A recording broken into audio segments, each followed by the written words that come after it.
Interesting interview with Daniil Yeleussinov, who is a former Matchroom fighter, welterweight and light middleweight, I think, but primarily welterweight. He was an Olympic gold medalist in 2016, but he quickly became disillusioned with pro boxing and says he will retire if opportunities don't come his way soon, as per the subheading here on the article. Now, the most interesting part of this is that Yeleussinov claims that after his original contract with Matchroom expired, he was offered a new contract by them, and it required him to commit to just $100,000 per fight, even if it was against some of the biggest names in the division, like Conor Benn, Virgil Ortiz, or Errol Spence. And this is a direct quote from Yeleussinov here. He says, "These fights should earn me 6 or 7 times that amount, and I had no right to increase my fee at all." He referred to this offer as slave-like conditions. Now, if this is true, because of course we need to hear from the other side, we need to hear from Eddie Hearn or some other representative at Matchroom, Frank Smith or whoever. We need to hear from them. But if this is true, then that really is a shocking contract. $100,000 a fight and no option to actually increase the amount you're being paid per fight, irrespective of who it's against and how good the opponent is. That is shocking. If it's $100,000 a fight provisionally, and then depending on how you do in terms of ratings, it will go up. Okay. And you look at a guy like Yeleussinov, he doesn't have a particularly fan-friendly style. And I think that's why he hasn't been inundated with offers from other promotional entities. Why they're not quick to sign him, because he really isn't that entertaining, or he hasn't proven himself to be that entertaining as a professional. Okay? Now, I'm going to speculate here.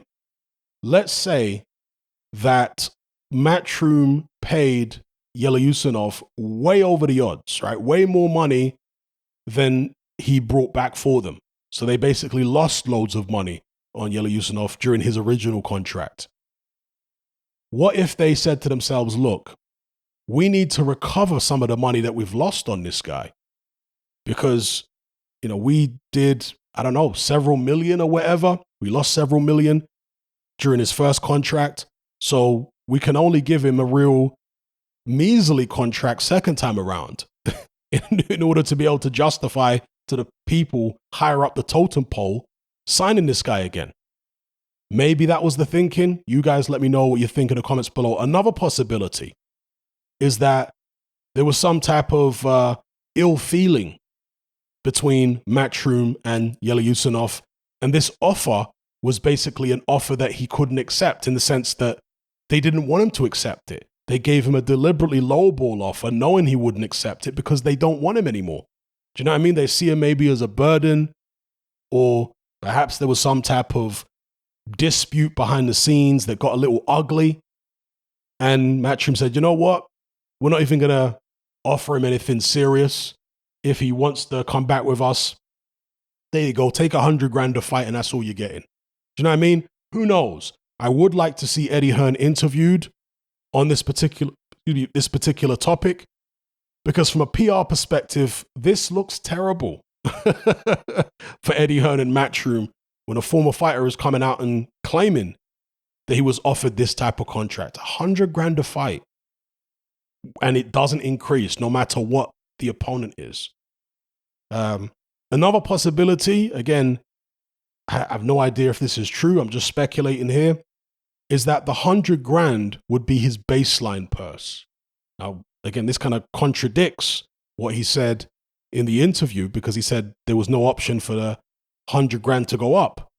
But in America particularly, and it's the same in the UK, but you hear about it more in America because they publish the purses very often.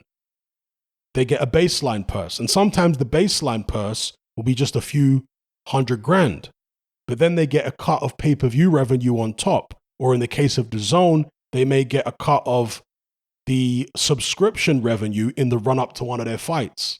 Because if there's a correlation between the increase in subscribers and, the viewing figures and the run-up to their fight, they can say, okay, well, you helped drive these subscribers over this period of time, get this many subscribers over this period of time. So we're going to give you a cut.